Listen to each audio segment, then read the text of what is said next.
Minibus tayo guys. Punta tayo ng ano, ng Quiapo Church.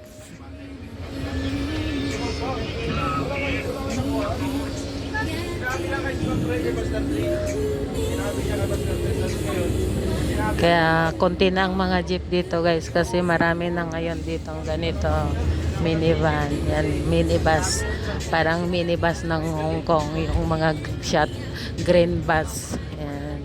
Sa Manila madami na rin ganyan dito, ayan. At syempre halos aircon na lahat ng mga sasakyan dito. Ay, social ng Pilipinas guys. Yan ang aking kasamang tibo. Yan, ma'am.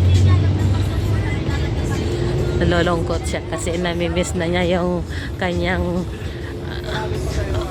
mama sa ano, sa Hong Kong.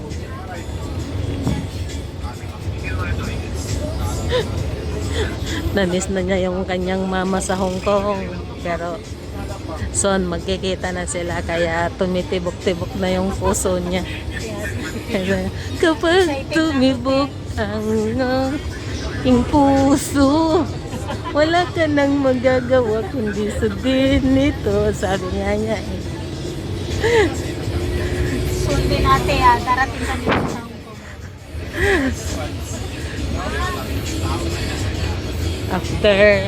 After a month guys.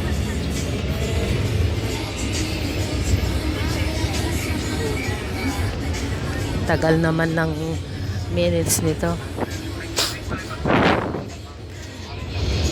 Dito na kami guys sa may ano.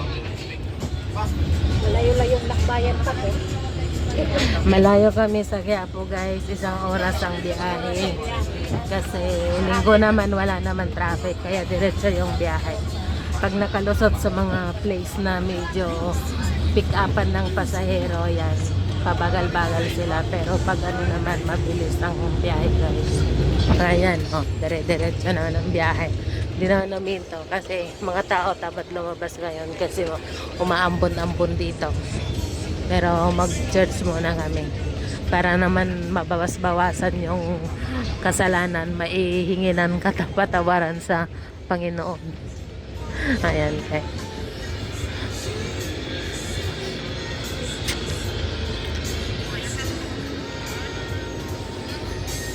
Galing kami sa North Fairview Petron, tapos ayan, dito na kami guys sa anong lugar to.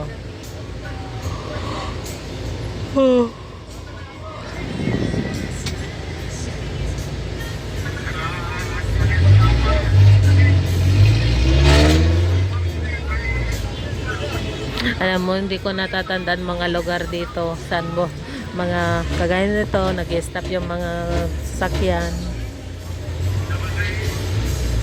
Alam ko lang Latex, Batasan, Commonwealth, pero yung mga ibang baryo-baryo nakakalimutan ko pa rin kasi madalang naman ako lumabas ng bahay. Pag di-important yan daw umalis. Ay, basig ako dyan, oh.